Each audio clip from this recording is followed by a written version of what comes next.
I am Natalie, 27 years old, raised in what appeared to be a picture-perfect family in suburban Connecticut.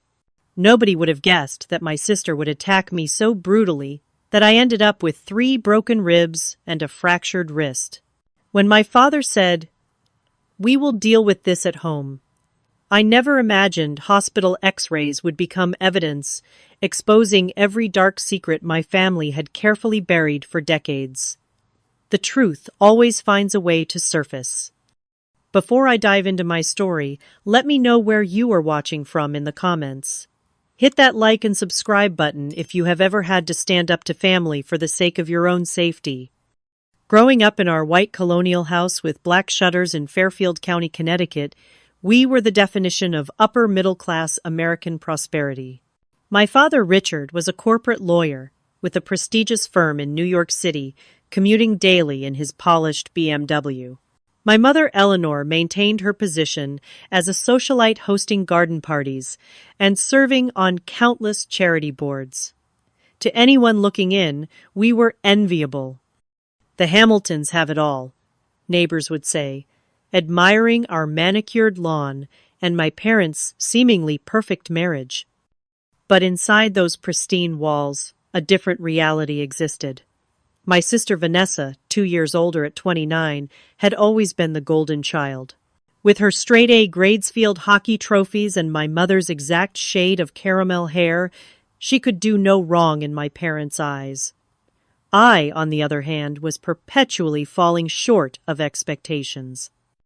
"Natalie, why can you not be more like your sister?" This refrain followed me throughout childhood, an impossible standard I could never reach. The earliest memory I have of Vanessa's troubling behavior was when I was 6. I had spent hours on an art project for school, a diorama of the solar system I was immensely proud of.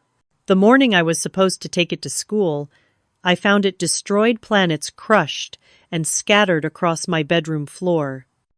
"Vanessa did this!" I cried to my parents, devastated. My father barely looked up from his newspaper. "You should not have left it out where it could get damaged. This is a learning experience about responsibility." Even as a child, I recognized the injustice, but I learned quickly that in our house, Vanessa was untouchable. When she borrowed my belongings without asking, returning them damaged, if at all, I was told to be more generous. When she had explosive temper tantrums, throwing things and screaming until she got her way, my parents called it her passionate nature. "Your sister feels things deeply," my mother would explain, as if this excused all behavior. By the time we reached our teenage years, the pattern was firmly established. When Vanessa shoved me into a wall during an argument when she was 16, leaving a bruise on my shoulder blade, my parents dismissed it as sisters fighting. When she destroyed my prom dress after I was asked to prom before she was, my parents bought me a new one, but never addressed her actions. "That is just how sisters are," they would say, refusing to acknowledge the growing aggression. "You know how to push her buttons." College became my escape. I chose Boston University, 3 hours away, far enough to breathe, but close enough for occasional obligatory visits home. I thrived there, making genuine friends who valued me, including my best friend Zoe. After graduation, I built a life in Boston as an editor at a small publishing house, creating the independence I had craved. Then came the layoffs. Publishing was hit hard, and as one of the newer employees, I was let go. After 3 months of unsuccessful job hunting and dwindling savings, I faced the decision I had dreaded, moving back home temporarily. "Of course you can come home," my mother said when I called her voice, carrying an undercurrent of judgment. "We have always said this house will be here for you when things do not work out." The condescension was clear, but I had few options. I moved back planning to stay just long enough to find a new job and replenish my savings. What I had not factored in was Vanessa. At 29, she still lived at home working at a local art gallery, a job my father had secured through connections. The position was largely ceremonial, allowing her plenty of time to shop, socialize, and date Jake, her boyfriend of 8 months. My return clearly threatened the comfortable dynamic. Vanessa's cold reception made it clear she resented my presence in what she had come to view as her domain. "How long are you planning to mooch off Mom and Dad?" she asked my first night back, cornering me in the kitchen. "Just until I find another job," I assured her, trying to keep the peace. She scoffed. "Good luck with that in this economy. Maybe you should have chosen a more practical career." I ignored the barb, retreating to my childhood bedroom, now converted to a guest room with all traces of my personality erased. I spent my days applying for jobs, scheduling interviews, and avoiding Vanessa as much as possible. This uneasy truce might have held if not for Jake breaking up with Vanessa 3 weeks after my return. That was the match that lit the fuse, leading to the explosion that would change everything. The day of the attack started like any other during my unwanted sabbatical at my parents' house. I woke early, reviewed job listings, and sent out 2 applications before heading downstairs for breakfast. The house was quiet. My father had already left for work, and my mother was at her weekly tennis game. Vanessa, never an early riser, was still asleep.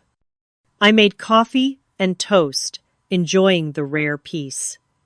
Today I had a video interview scheduled for a promising position at a Boston publishing house, and afterward plans to meet Zoe, who was driving down from Boston to see me. Things were looking up. By 10 in the morning I was dressed in a navy blue blouse. My lucky interview outfit, hair pulled back neatly, ready to present my professional self to potential employers. The interview went well, the hiring manager ending with, "We will be in touch soon, Natalie. Your experience is exactly what we are looking for." Hope buoyed me as I headed downstairs, phone in hand, to text Zoe the good news. That is when I heard the front door slam and Vanessa's unmistakable sobbing. She stormed into the kitchen, mascara streaking down her face, and threw her purse onto the counter with such force that a vase of flowers toppled over water, spreading across the marble.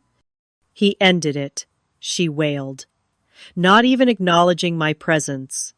"Jake ended it, in the middle of the cafe, in front of everyone." My mother had arrived home minutes before, and she rushed to Vanessa, arms outstretched. "Oh, darling, what happened?" For the next hour, I faded into the background, as Vanessa recounted every detail of the breakup, my mother making appropriate noises of outrage and sympathy. When my father came home early, summoned by my mother's urgent text, the family mobilization was complete. "That young man never deserved you," my father declared, pouring Vanessa a glass of wine, despite it being barely noon. "He will regret this, I promise you." Dinner that evening was all about Vanessa. My mother prepared her favorite meal, roast chicken with lemon and rosemary. My father opened an expensive bottle of Cabernet. The conversation revolved entirely around strategies to make Jake realize his terrible mistake. "Perhaps I could speak to his father," my father suggested. "We play golf together at the club." "Or we could invite him to the charity gala next month," my mother added, "when he sees you in that new dress we bought." I sat quietly, pushing food around my plate, thinking of the many times my own heartbreaks had been met with, "You will get over it," and "There are more fish in the sea." As my parents continued their campaign to restore Vanessa's relationship, I found myself speaking without thinking. "Maybe this is a pattern worth examining," I said. "This is the 3rd relationship that has ended because the guy felt overwhelmed." The table fell silent. 3 pairs of eyes turned to me in disbelief. "What exactly are you implying?" Vanessa asked, her voice dangerously quiet. I should have backtracked, but years of swallowed words pushed forward. "Just that maybe there is a reason your relationships follow this pattern." Jake mentioned, feeling suffocated, just like Michael did and David before him. Vanessa's face contorted. You jealous bitch, she spat. You have always been jealous of me. Just because you cannot keep a job or a boyfriend, you want to tear me down. Vanessa language, my mother murmured, but there was no real rebuke. You think you are so smart coming back here, with your failure of a life judging me. Vanessa continued, rising from her chair. You have no idea what my relationship was like. You have no right to analyze me. I will make you sorry you ever opened your mouth. My father cleared his throat. Natalie, I think you owe your sister an apology. She is going through a difficult time, and your comments are not helpful. Of course. Even now at 27 years old, I was expected to bend to accommodate Vanessa's feelings regardless of facts or fairness. I am not apologizing for making an observation, I said, standing up. I am going to my room. I retreated upstairs, heart pounding, knowing I had broken the unspoken family rule never challenge Vanessa. I heard my parents downstairs soothing her, validating her anger. The familiar dynamic was exhausting. Later that evening, I needed to use the bathroom before bed. I opened my bedroom door, cautiously listening. The house seemed quiet. My parents had retired to their room, and Vanessa's door was closed. I padded down the hallway to the bathroom we had shared as children. As I emerged 10 minutes later, Vanessa was waiting, leaning against the wall opposite the bathroom door. Her eyes were red but dry, her expression eerily calm. Did you enjoy humiliating me at dinner? She asked conversationally. I was not trying to humiliate you, I replied, attempting to move past her toward my room. I just think maybe there are patterns worth looking at. She blocked my path. Always the smart one, right? Always so insightful about everyone else's problems while your life is a complete disaster. Please move, Vanessa. I am not doing this tonight. Did it make you feel good to kick me when I am down? Is that it? Your pathetic life is such a disappointment that you have to try to make mine look bad too. I took a deep breath. Move. Now. Something flashed in her eyes. Something I had seen before, but never quite this intense. Make me, she whispered. I tried to step around her, but she moved with me, blocking my way.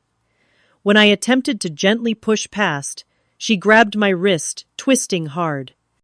Vanessa, stop. You are hurting me.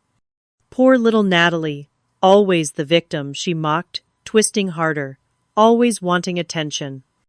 I yanked my arm free and shoved her shoulder harder than I intended. She stumbled back a step, and for a moment, shock registered on her face. Then it transformed into pure rage. What happened next seemed to unfold in slow motion. Vanessa lunged forward, both hands connecting with my chest. The force sent me backward. My foot caught on the hall runner. I felt nothing beneath me as I tumbled down the hardwood staircase, a sickening series of impacts as my body bounced against the steps. The landing at the bottom was a moment of stunned silence, the air knocked from my lungs. Before I could process what had happened, Vanessa was there standing over me. Get up, she hissed. Stop being so dramatic. I could not speak, could not move. The pain was beginning to register sharp and overwhelming in my side and wrist. When I did not respond something in, Vanessa snapped further. She drew back her foot and kicked me directly in the ribs. Once, twice, 3 times. Each impact sent fresh agony through my body. Vanessa. My father's voice boomed from the top of the stairs. What is happening down there? My parents rushed down, my mother in her silk pajamas, my father in his robe. They took in the scene, me curled on the floor, Vanessa standing over me. She fell, Vanessa said immediately. She was being dramatic and slipped. I tried to speak to contradict the lie, but could only manage a whimper of pain. She pushed me, I finally gasped. And then she kicked me when I was down. My father looked from me to Vanessa, doubt clear in his expression. My mother knelt beside me, her hand hovering uncertainly. "I am sure it was an accident," she said. "Were you running in the hallway again, Natalie? You know those socks are slippery on the hardwood." I was 37, not 7 yet. Here was my mother creating a narrative where this was somehow my fault. The injustice of it all would have made me cry if breathing did not hurt so much. "Call an ambulance," I managed to say. "I think something is broken."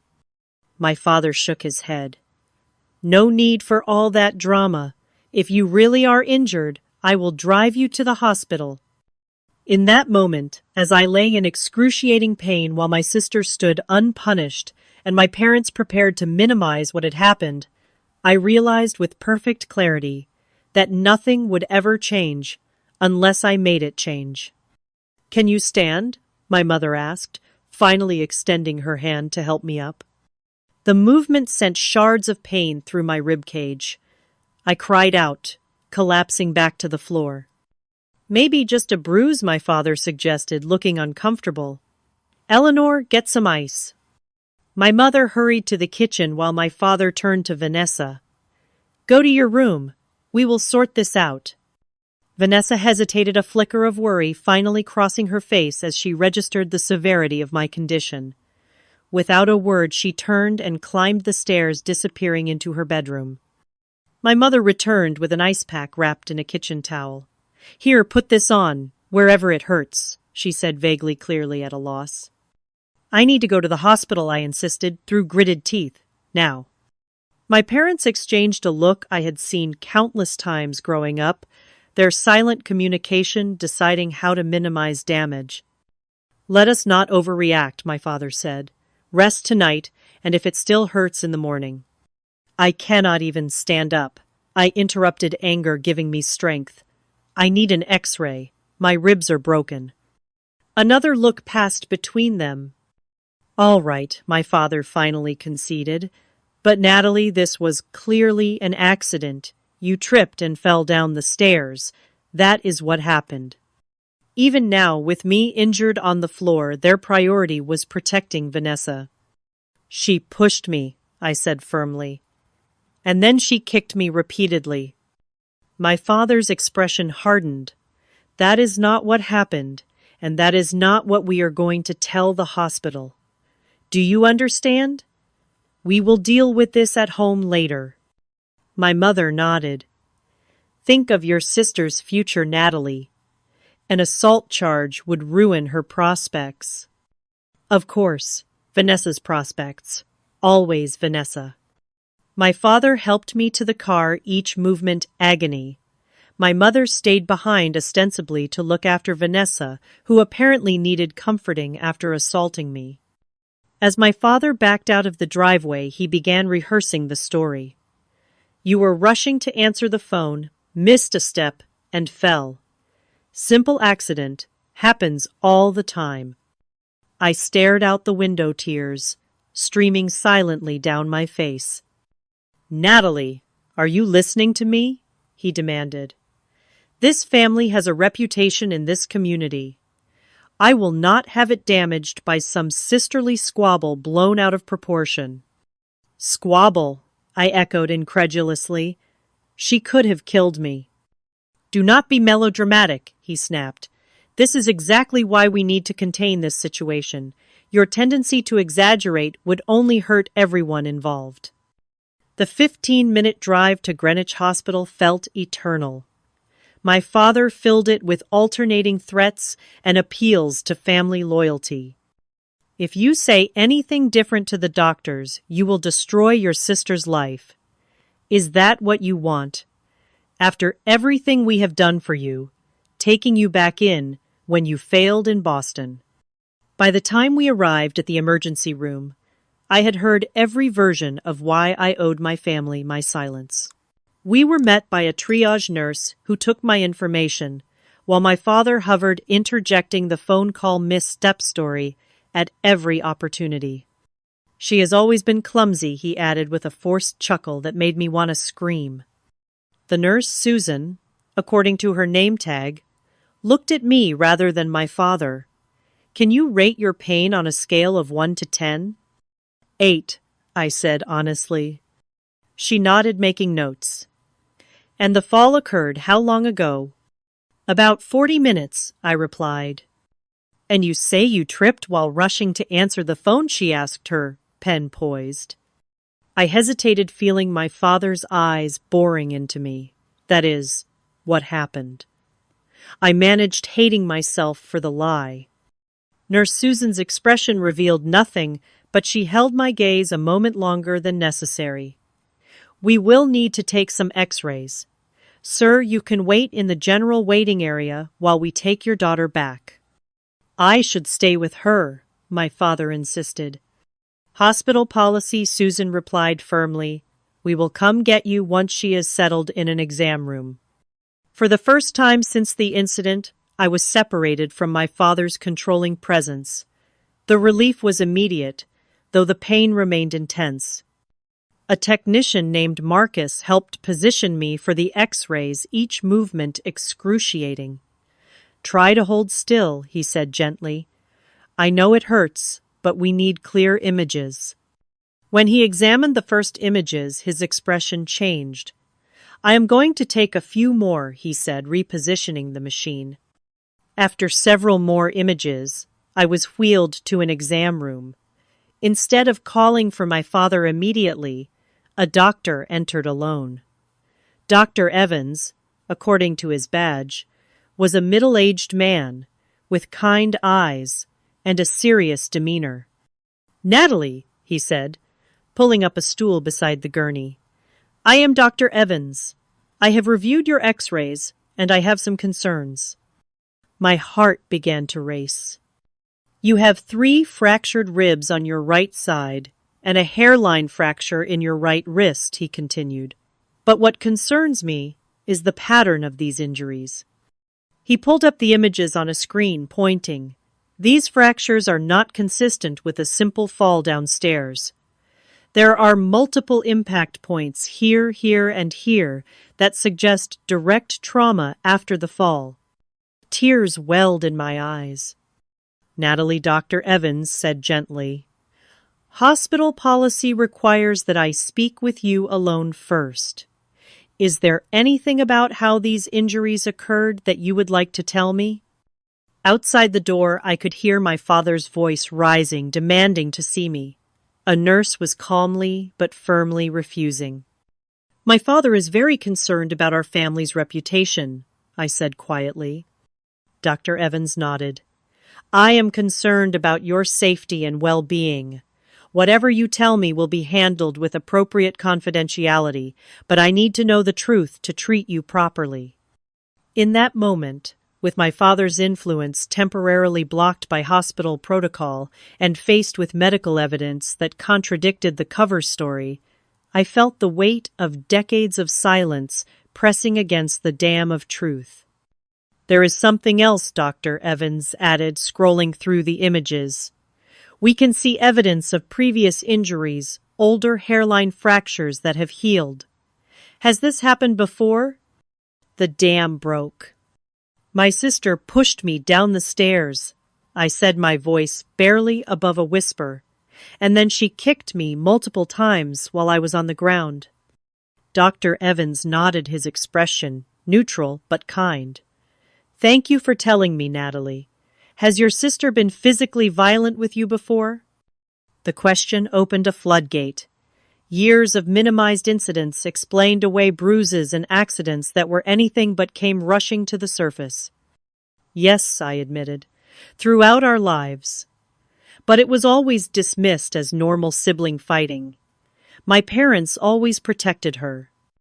Dr. Evans made notes in my chart, and your parents witnessed this incident. They came down after she had already kicked me several times.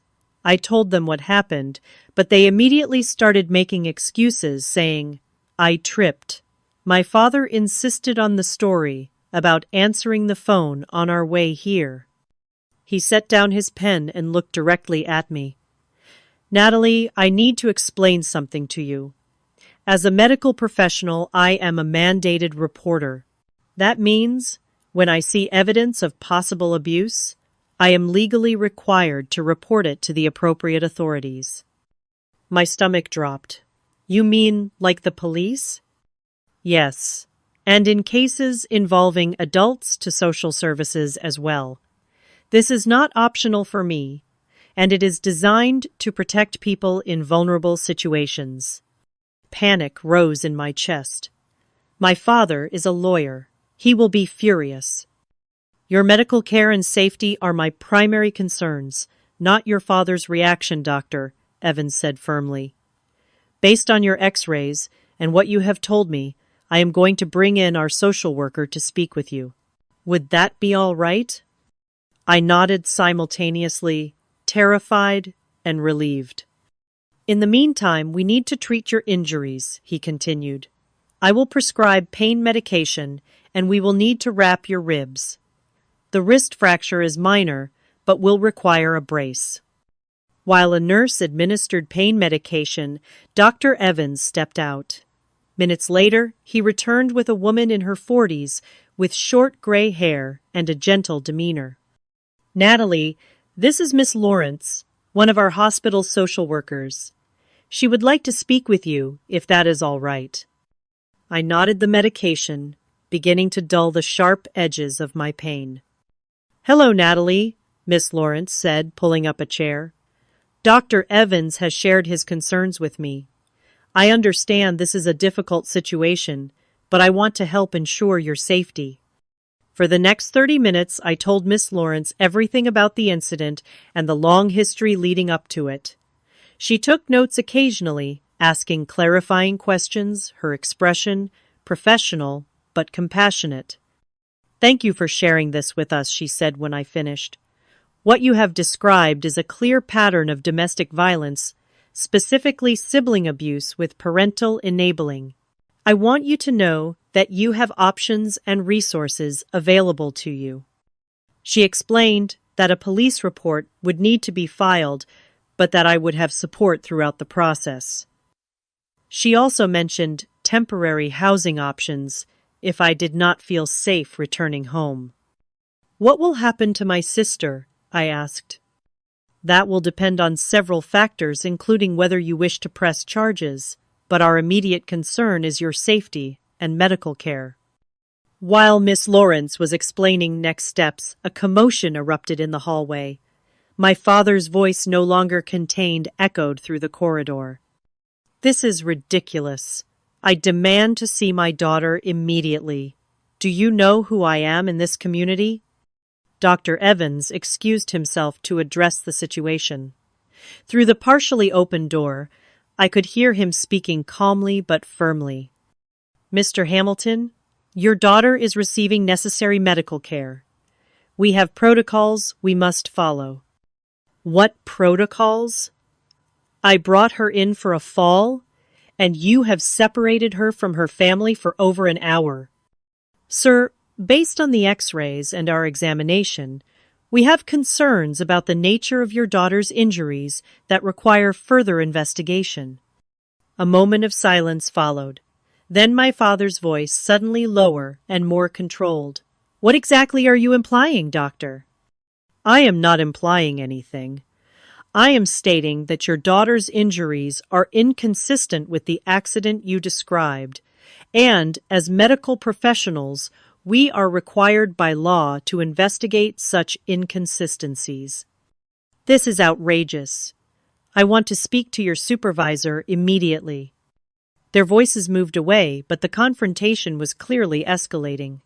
Miss Lawrence touched my arm gently. This reaction is very common in families where abuse has been normalized, she said. It does not mean you have done anything wrong by telling the truth. 20 minutes later, a security guard was stationed outside my room, and Dr. Evans returned with news that my mother had arrived at the hospital. Your father became quite agitated when informed that we had contacted the authorities, he explained. Hospital security had to escort him to a separate waiting area. The reality of what was happening began to sink in. For the first time in my life, Someone had looked at the evidence and believed me over my family's carefully constructed narrative. Officer Garcia arrived shortly after a female police officer with a no-nonsense demeanor who took my statement with professional efficiency. The X-rays were discussed as evidence photographs taken of visible bruising and a case number assigned. "We will need to question your sister and parents as well," Officer Garcia explained. "Based on your statement and the medical evidence, there are grounds for assault charges. The medication, emotional, exhaustion, and reality of having finally spoken the truth combined to overwhelm me." As the officer left, I began to sob years of suppressed pain finding release. Miss Lawrence sat with me through this storm of emotion, offering tissues and quiet support. "The hardest part is often right at the beginning," she said. "But you have taken the first step toward breaking a dangerous cycle. That takes immense courage." When I was finally settled in a hospital room for overnight observation, Miss Lawrence provided me with information on restraining orders, victim advocacy services, and temporary housing options. "You do not have to decide everything tonight," she assured me. "But I want you to know you have options beyond returning to that house." As she left, she handed me her card. "Call me directly if you need anything. You are not alone in this anymore." Those words, simple as they were, felt revolutionary. For the first time in my life, the truth about my family was seen, acknowledged, and responded to appropriately. The X-rays had revealed not just my broken bones, but the broken system I had been living in for 27 years. The hospital released me the following afternoon with prescriptions, a wrist brace, and strict instructions for rest and follow-up care. My friend Zoe, whom I had called that morning, arrived to pick me up, her face tight with concern and barely contained anger. "I cannot believe this," she said, as she helped me carefully into her car. "I mean, I can believe it, because you have told me stories before, but seeing you like this." Having Zoe there, solid and supportive, made everything feel marginally less overwhelming. She drove me to her apartment in Stamford, about 20 minutes from my parents' house, where she had already prepared her guest room for my recovery. "You can stay as long as you need," she insisted. "Months, years, whatever." The first call from my mother came that evening. Zoe handed me the phone with a supportive squeeze of my shoulder. "Natalie, this has gotten completely out of hand," my mother began, without preamble. "The police came to the house today and questioned all of us. Your father is beside himself." "What did Vanessa tell them?" I asked. "She explained that it was an unfortunate accident that you have blown out of proportion," my mother replied, her voice strained.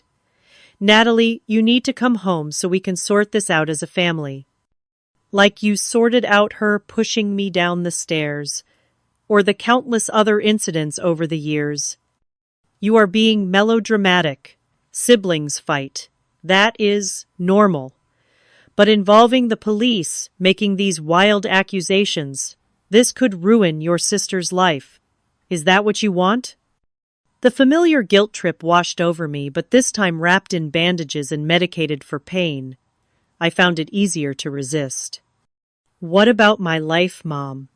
Does that matter to you at all?" She sighed dramatically. "Of course it does. We took you in when you had nowhere else to go, did not we? We have always been there for you." "I have to go," I said, unable to continue the conversation. "The doctor said I need rest." The calls continued over the next few days, alternating between my mother's emotional manipulation and my father's barely contained threats. "You need to drop this nonsense immediately," he told me, 3 days after the incident. "I have spoken to colleagues who assure me these kinds of cases are nearly impossible to prove. All you are doing is dragging this family through unnecessary public humiliation." "She broke 3 of my ribs, Dad." "Accidents happen," he replied dismissively. "But what you are doing is deliberate.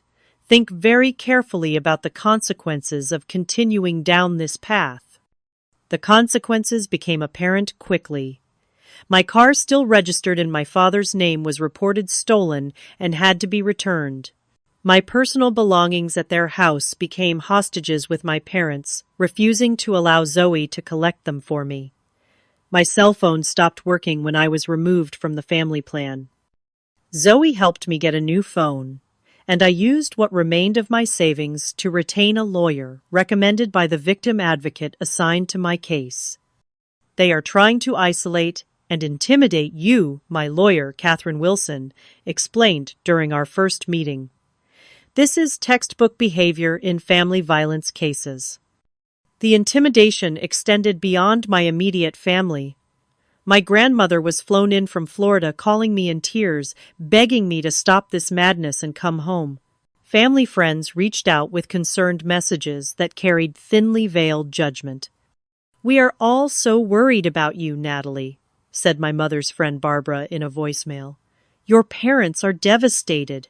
Whatever disagreement you had with your sister, surely it can be resolved without all this legal unpleasantness." The pressure took its toll. I experienced panic attacks, waking in the night, gasping for breath, convinced I was falling down the stairs again. I questioned myself, constantly wondering if I had overreacted, if I was destroying my family over what they all insisted was just an accident.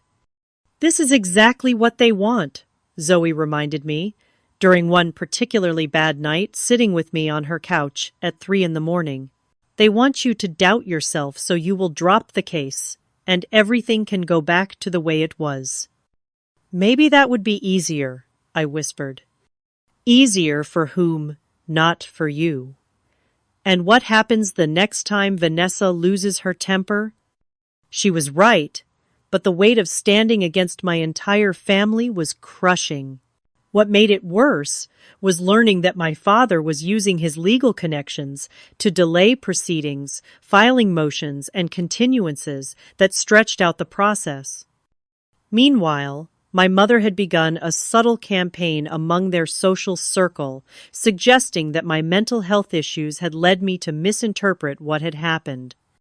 "Natalie has always been highly strung," I was told, she said at her garden club meeting. "We are just so worried about her state of mind." 6 weeks after the incident, prosecutor Jennifer Williams called me into her office to discuss the case. With my ribs slowly healing and my wrist out of the brace, the physical evidence of the assault was fading. But the prosecutor had new information. "We have been looking into medical records," she explained. "With your permission, we subpoenaed your history from various hospitals and doctors in the area." She opened a file on her desk. "There were 3 previous emergency room visits during your adolescence. A broken finger when you were 13 that you claimed happened during basketball practice. A concussion at 16 from supposedly falling off your bike. And a sprained ankle at 17 from tripping on the stairs." I felt sick, remembering each incident. The basketball story had been my father's invention after Vanessa slammed my finger in a door during an argument. The bike story covered a push that sent me into a coffee table. And the stairs. Well, that had actually been stairs, just not an accidental fall. In each case, your parents were present during the examination, and in each case, your father declined further investigation or follow-up, Jennifer continued. Dr. Evans was right to be concerned about a pattern. Additional evidence emerged from unexpected sources. My high school English teacher, Mrs. Sanderson, contacted the prosecutor's office after hearing about the case through community gossip. She reported witnessing concerning interactions between Vanessa and me years ago, including an incident where Vanessa had threatened me in the school parking lot. A former neighbor, Mr. Peters, came forward with an account of hearing what sounded like physical altercations, and my father demanding everyone keep it down before the neighbors hear. Most surprising was a call from Jake Vanessa's ex-boyfriend, whose breakup had precipitated the attack. He described witnessing Vanessa's violent outbursts, including one directed at him that had contributed to his decision to end the relationship. "She threw a wine glass at my head when I was 15 minutes late picking her up," he told the prosecutor. "It just missed me and shattered against the wall. Her parents were there, and they just cleaned it up like it was nothing unusual." As the evidence mounted, so did my anxiety about the public nature of the case. In our small community, word had spread quickly, and I felt exposed in a way I never had before. But alongside the discomfort came something unexpected: validation. For the first time, my experience was being taken seriously, documented, investigated, and believed. "We have a strong case," Jennifer assured me. "The medical evidence, witness statements, and history all support your account. But I want to prepare you for the fact that your family will likely continue to fight this aggressively." She was right. The battle was far from over, but for the first time, I was not fighting it alone. The court date was set for 3 months after the incident. In the intervening time, I had found a job at a small local publishing company in Stamford, moved from Zoe's guest room into a modest studio apartment, and begun weekly sessions with a therapist specializing in family trauma. You have been conditioned your entire life to believe that your needs and safety are less important than your sister's feelings and your family's reputation, Dr. Barnes explained during one session. Unlearning that will take time. As the hearing approached, my anxiety intensified. The thought of facing my family in court, of publicly challenging the narrative they had maintained for decades, was terrifying. Jennifer Williams, the prosecutor, met with me several times to prepare me for what to expect. "The courtroom will be arranged to ensure your safety," she assured me. "You will not have to sit near your sister or parents. When you testify, just focus on answering the questions truthfully. You do not need to look at them if that is difficult." The day arrived with a physical weight of dread. Zoe drove me to the courthouse, squeezing my hand before we exited the car. "Remember why you are doing this," she said. "Not for revenge, but for justice and your own safety." The courtroom was smaller than I had imagined from television shows, but no less intimidating. Jennifer met us in the hallway, professional and reassuring in her navy blue suit. She guided me to our table on one side of the room, pointing out the separate entrance through which my family would arrive. "They are already here with their attorney," she said. "Are you ready?" I nodded, not trusting my voice. When they entered, the sight of them hit me like a physical blow. My father, impeccable in his best courtroom suit, looking confident and slightly annoyed, as if this were a minor inconvenience in his day. My mother, perfectly coiffed and dressed in subdued beige, projecting appropriate concern, and Vanessa, in a conservative blue dress I had never seen before, her expression a careful mask of confusion and hurt. They looked exactly like what they had always pretended to be: a respectable family bewildered by unfair accusations. For a moment, doubt crept in. How could I possibly prevail against this perfect facade? The judge, a woman in her 60s named Judge Morrison, called the court to order. The initial proceedings felt surreal legal terminology washing over me as I tried to stay focused. When the medical evidence was presented, I forced myself to look at the X-ray images projected on a screen, the stark white lines of my fractured ribs, a validation of my truth. Dr. Evans testified first, his medical expertise lending weight to the case. He described the inconsistency between my injuries and the accidental fall initially reported. In my professional opinion, these fractures show multiple impact points, consistent with the patient's account of being pushed downstairs and then kicked repeatedly, he stated. Furthermore, The older healed fractures visible in the scans suggest a pattern of similar injuries over time.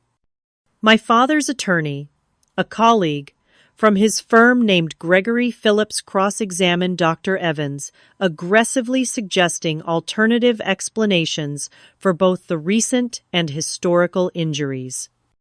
Is it not possible that someone with a history of clumsiness might have multiple accidents over the years? And could not the additional fractures you noted be from how she landed during the fall? Dr. Evans remained unshaken. The fracture patterns are distinct and specific. The rib fractures in particular show 3 separate impact points with directional force consistent with frontal kicks, not a tumbling fall.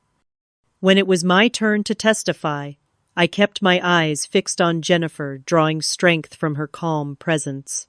I recounted the events of that night, then responded to questions about the history of Vanessa's violence and my parents' enabling responses. "Why did you not report these incidents before?" Jennifer asked gently. "I was taught from a very young age that what happened in our family stayed in our family," I explained. Anytime I tried to speak up, I was told I was exaggerating or being dramatic. Eventually, I started to believe that maybe I was the problem. When Gregory Phillips began his cross-examination, his approach was precisely what my father would have instructed: discredit, minimize, and suggest ulterior motives. "Miss Hamilton, is it not true that you moved back home after failing to maintain employment in Boston?" he began. "Objection, Relevance," Jennifer interjected. "I am establishing the witness's state of mind and potential motivations," Phillips argued. "I will allow it, but keep it focused," Counselor Judge Morrison ruled. For the next 30 minutes, Phillips attempted to paint me as jealous, unstable, and vindictive, seeking revenge against a more successful sister. Each question was designed to trigger the same self-doubt I had experienced throughout my life. "Would you not agree that sibling rivalry has characterized your relationship with your sister from childhood?" "No," I replied, finding my voice. "What characterized our relationship was her aggression and my parents' refusal to address it." "And yet you have no evidence of this alleged pattern of behavior beyond your own claims, correct?" Before Jennifer could object, Judge Morrison intervened. "Mr. Phillips, we have heard testimony from Dr. Evans regarding historical injuries, as well as statements from multiple witnesses that corroborate Miss Hamilton's account." Phillips adjusted quickly. "My point, Your Honor, is that these alleged historical incidents were never reported, suggesting they were not viewed as significant by anyone involved, including the plaintiff, until this convenient opportunity for attention arose." The questioning continued, each insinuation more cutting than the last. By the time I stepped down, I felt exhausted, but oddly unbowed. For the first time, I had told my truth without being silenced or dismissed. Vanessa testified next, her performance masterful. Tears welled at appropriate moments as she described her deep love for me and her shock and confusion at my accusations. "We had an argument, yes," she admitted. "Natalie was saying hurtful things about my breakup. I went to talk to her later to clear the air, but she was angry. She tried to push past me, lost her balance, and fell. I was horrified. I ran down to help her, but she immediately started screaming that I had pushed her. Our parents came running, and she just kept accusing me."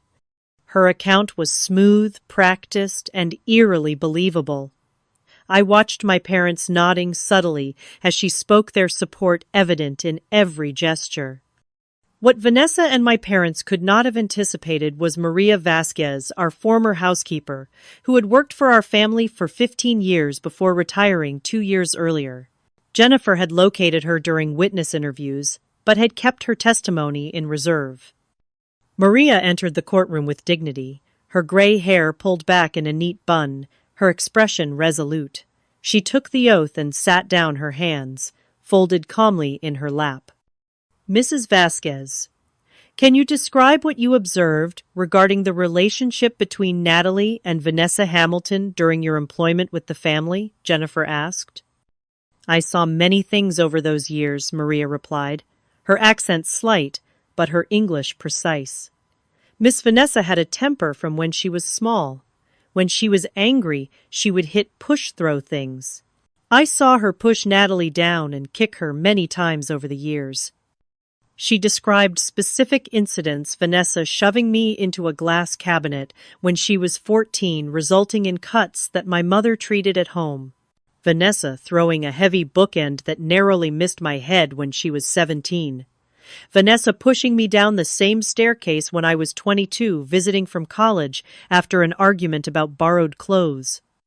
Did the parents witness any of these incidents? Jennifer asked. Many times, yes. Mr. Hamilton would say girls enough, but Miss Vanessa was never punished. Mrs. Hamilton would tell Natalie not to provoke her sister. Once I suggested they get help for Miss Vanessa's anger, and the next day, Mr. Hamilton reminded me that my employment agreement included confidentiality. Phillips attempted to discredit Maria on cross-examination, suggesting she had been fired and was seeking revenge, but records confirmed her retirement had been voluntary and included a generous bonus from the family.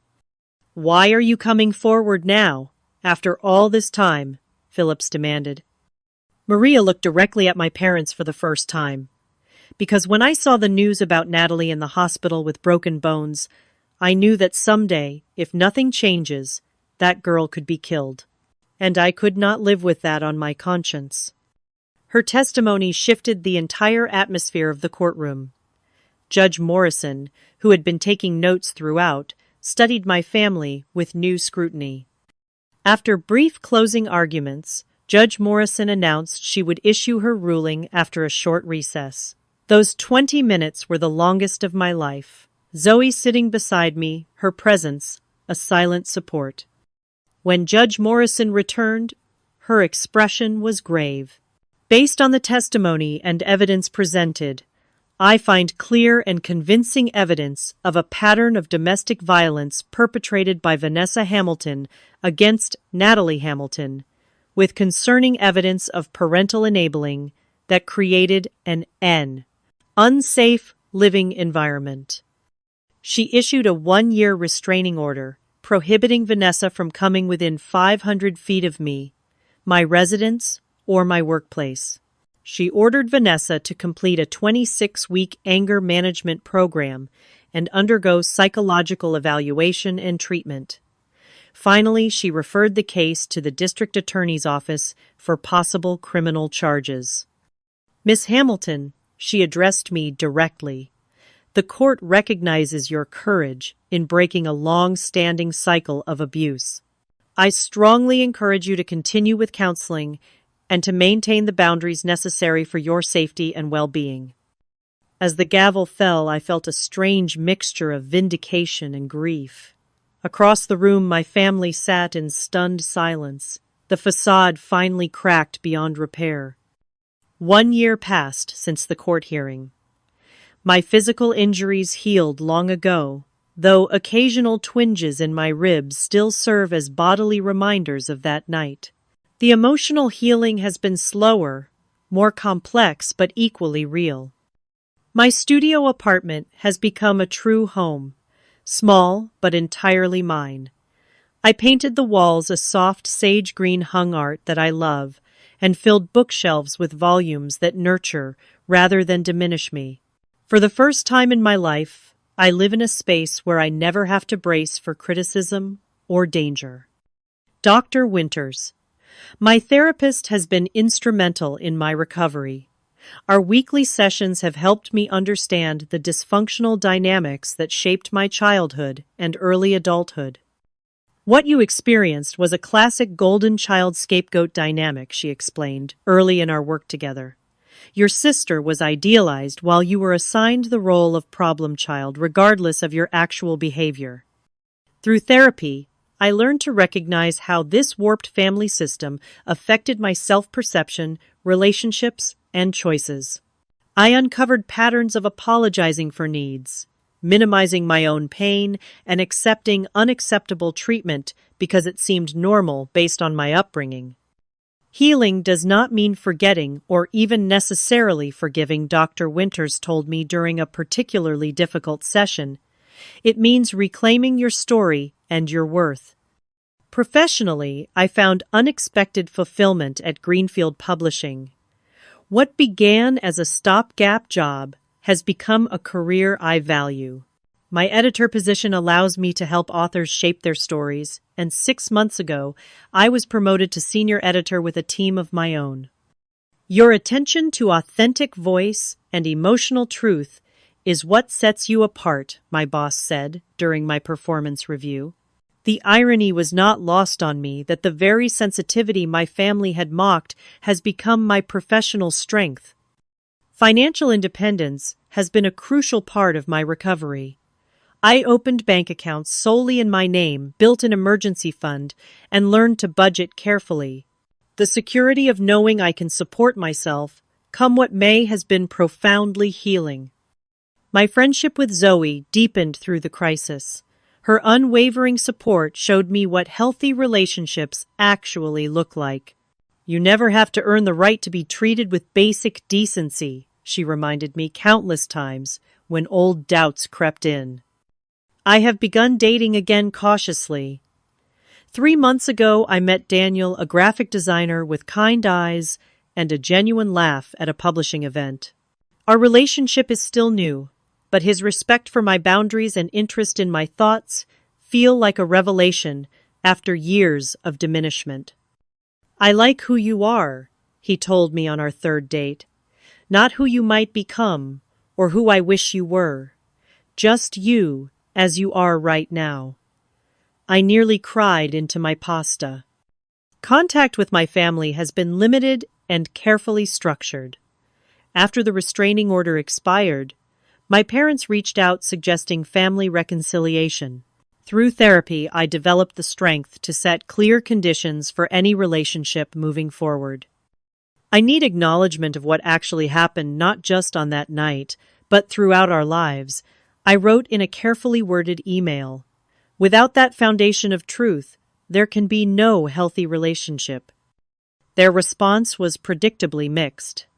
My father still struggles to fully acknowledge the reality of the situation, preferring vague references to unfortunate family discord.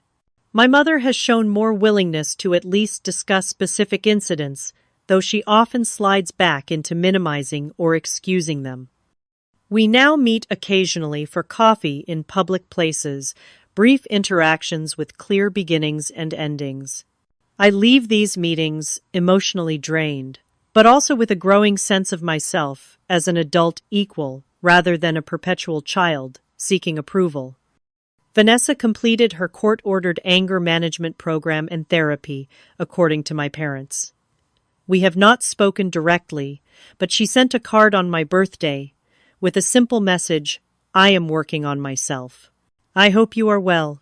It was neither apology nor reconciliation, but perhaps an acknowledgement of sorts. The X-rays that exposed the truth about my family have become a metaphor in my mind for the power of seeing beneath surfaces. Just as those images revealed the hidden damage to my bones, the events they set in motion exposed the harmful patterns that had been invisible to outside observers for decades. I have redefined family for myself.